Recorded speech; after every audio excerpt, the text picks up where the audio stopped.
sweep the left. I'm Andy Stevenson, you're watching SevereMMA, and I'm sitting alongside Adam Shelley, who's got a big fight against Hadji Ndiaye this Friday on Cage Warriors. How are you doing? Feeling great, Andy. Yeah, thanks for coming in and having a chat. Yeah, we're here in Team K. If there's the background noise, there's a herd of elephants upstairs doing some judo. The judo club used the space upstairs, so they're tipping away. Yeah. So what are we, 6 days out from the fight now? How are you feeling? Feeling great, Andy. Yeah, training really well. Diet and everything is on point. Did more sort of simulated sparring this time around than I normally would, and went really well in the gym. Got some good spars off a good few lads, so I'm good to go now in 6 days. Yeah. Would you usually take a different approach to simulated sparring usually? So we always do it, but this time I just think I did more. So it's like, you could call it a fight simulation or just sparring. Like, it's just 3-5s, and then sometimes there's fresh opponents and stuff. So I just did more sets of the 3-5s this time around. Yeah. So you're obviously coming off a stoppage loss to James Power last time out in Belfast. You know, coming away from that fight, how did you reflect on it? Yeah, so I just took some time, chilled out, and in the past I've been very guilty of, like, after a loss, and no matter what sport it is, like nearly dissecting everything to do with my training, saying this needs to change, that needs to change, this needs to change. And to be honest, I'm still a bit guilty of that too. So I sort of just tried to highlight maybe 2 or 3 of the key areas that I feel were issues. To be honest, I think it's hard in a sport like MMA or any type of combat sport where it's very subjective. Like, we've no like quantitative data or anything, so you can't really say that was the issue. So I sort of went, right, it might have been these 2 or 3 things, and I've done my best to fix them. So I'm hoping now, I'm pretty confident come next Friday I won't see them issues.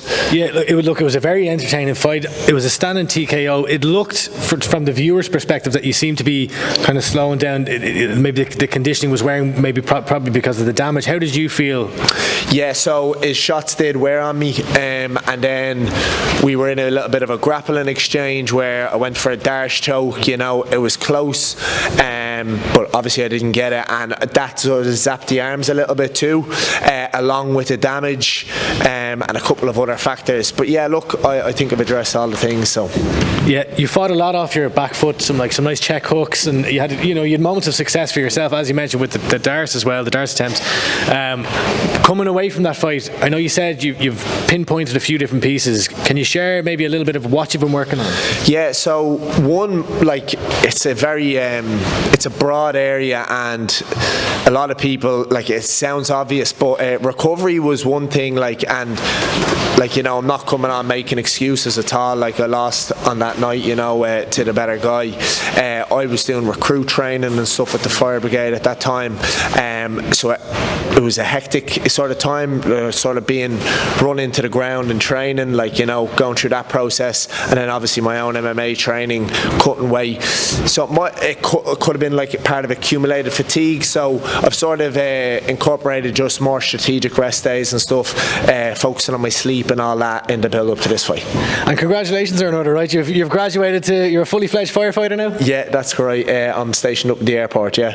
Lovely. How's that going? It's going great. Yeah, settled into my routine now. So I finished up the training in August, and I went online then. And at the start, you know, like anything, any new job, like, you're just finding your feet. All the lads in the station are bang on. Like, they've really done a lot to help me and the new recruits out. And I've found my feet in the station now, and yeah, I've settled in nicely.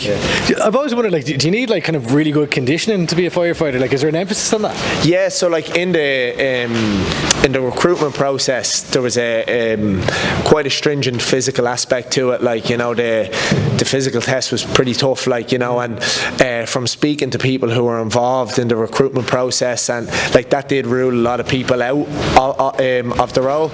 And then yeah, you're encouraged, you know, to keep yourself in really good shape, because even when you're wearing that fire gear, carrying out drills, it's quite tough. Like, yeah. So how are you balancing, I suppose, the firefighting, and then you've got the gym with Ryan as well, and your own training? Yeah, so I do work best when I'm busy.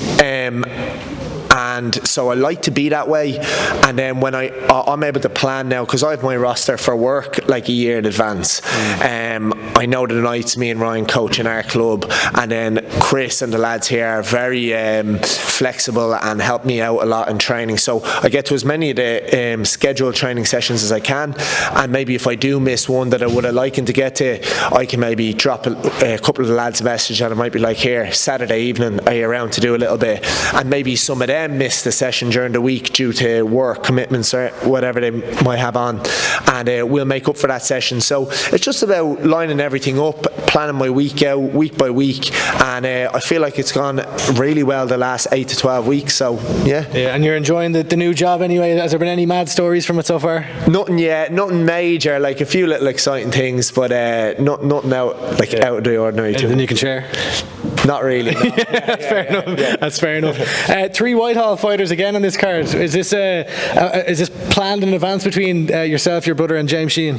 So it's not planned, but I think it's great. And I was only saying to Ryan there, we keep meaning to get a picture. We should get a picture of the three of us or whatever. But yeah. Did you hear that Dolly Clue now? Picture the 3 Whitehall lads. Picture of the Whitehall lads. That's the one. Because yeah, I think it's unusual. Like, you know, Whitehall it's a very small area. Like, you know, it's not a big area. And to have 3 lads fighting on Cage Warriors, doing well, like Ryan and James aren't a million miles away from titles, like, you know, and hopefully now I'll push up there in the next couple of fights. So yeah, I think it's a big thing. And Cathal Pendred is a Whitehall man too. Is he? I didn't know that. Yeah. So yeah, I think it's deadly, and we should you know, capitalise on it a little bit more. Yeah. Statues in the local town. That's right. Yeah, beside the bingo hall. Yeah. I was chatting to Ryan just before this, and like, I think his fight is a fantastic matchup against Josh Reed. How do you see, you know, when you found out that he was fighting a guy like Josh Reed, what did you think? Yeah, a huge step, a big step, and a good challenge for Ryan. You know, that's what we're all about. Like, you know, push up, take them hard fights, because I think you're only kidding yourself taking any easy fights. And look, Cage Warriors in most of the divisions, there's no easy fights. So yeah, when I heard Ryan was fighting Josh Reed, I was like, right, brilliant. Watched a little bit of tape. I didn't watch too much, to be honest. That's Chris's job, but I can definitely see the areas where Ryan will be stronger. I know areas where Josh will be looking to get to fight, but I'd be fairly confident for Ryan now going into this. I think someone might come through the roof here in a second. Looking ahead to your own fight, you know, fighting El Hadji Ndiaye, it's kind of hard to take a lot from his debut performance. He got stopped in 14 seconds by Adam Cullen, who's on an absolute tear at the moment in the lightweight division. Taking on a guy like that, from what I've seen of him, he seems to throw a lot of kind of spinning kicks, but he's also proficient on the ground. How do you approach that matchup? I suppose just play it to my attributes. You know, I'm long, I'm rangy. I'll be looking to keep it there, but I have worked on a lot of other areas. Well, not just for this fight. I'm always sort of working on my weak areas. And trying to improve them as much as I can. So, like, you know, wherever the fight goes, as cliche as it sounds, I will be comfortable. I might even look for my own takedown. We'll see what happens. Wow. Yeah, never know. Yeah. Is there a little bit of an extra motivation, like you're looking for a redemption here, suffering a knockout loss last time? Absolutely, yeah. There's always that little bit inside you, you know, to get it back, or, you know, to get yourself back into that win column. To be honest, I haven't been, like, you know, I've been guilty before putting too much pressure on myself. I haven't really done that. I'm just sort of taking it as just another fight, to be totally honest with you. Focusing on improving all camp and just going in now and getting myself into a state where I can show the best version of myself, which I feel like I haven't fully done in MMA. Or just, like, through different reasons, I feel like I haven't fully shown my potential, and I really plan on doing that now over my next couple of fights. My last question, I meant to ask Ryan this and I forgot. We spoke before about yourself, Ryan, and Taka having basically a grapple off, and what's the pecking order at the moment? Jeez, I'm going to give myself a bit of credit here now and say I'm pushing up near the top. Yeah, definitely. Near the top, is that 2 or is that 1? No, let's say the top. Yeah. Why not? So you're top, who's second?